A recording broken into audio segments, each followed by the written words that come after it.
5 ওয়াক্ত নামাজ কালাম পড়ে, এরপরেও জাহান্নামে যাবে যারা, তারা হলো 17 শ্রেণীর লোক। আমরা এক নজরে আবারও বলে দিচ্ছি, হারাম খাদ্য যে গ্রহণ করে, 1, 2 আত্মীয়তার সম্পর্ক ছিন্ন করে যে, নাম্বার 3 প্রতিবেশীকে যে কষ্ট দেয়, নাম্বার 4 মা বাবার অবাধ্য সন্তান, মা বাবার কথা শোনে না সে, নাম্বার 5 উগ্র মেজাজি, টেরা, গোয়ার, সবাইকে দমায় রাখে, এই টাইপের লোক।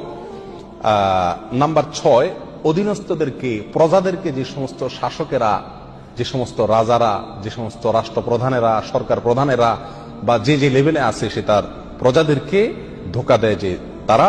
নাম্বার 7 অন্যের সম্পদকে অন্যায়ভাবে আত্মসাৎকারী ব্যক্তি। নাম্বার 8 উপকার করে কারোর খোঁটা দেয় যে ব্যক্তি, সে জান্নাতে যাবে না। নাম্বার 9 চগলখোর ব্যক্তি জান্নাতে যাবে না, মানুষের পিছনে কথা লাগায় বেড়ায় একজনের আরেকজনের কাছে। নাম্বার 10 অন্যকে নিজের পিতা হিসাবে, নিজের বাবাকে না বলে, পরিচয় না দিয়ে অন্যকে নিজের বাবা হিসাবে, পিতা হিসাবে পরিচয় দেয় যে ব্যক্তি, সে। নাম্বার 11 গর্ব এবং অহংকার করে যে ব্যক্তি, যার মনের ভিতরে অহংকার আছে, সেই জান্নাতে প্রবেশ করবে না। নাম্বার 12 রাসূলুল্লাহ সাল্লাল্লাহু আলাইহি সাল্লামকে যে ব্যক্তি ফলো করে না, তার নির্দেশকে মান্য করে না, সেই ব্যক্তি। নাম্বার 13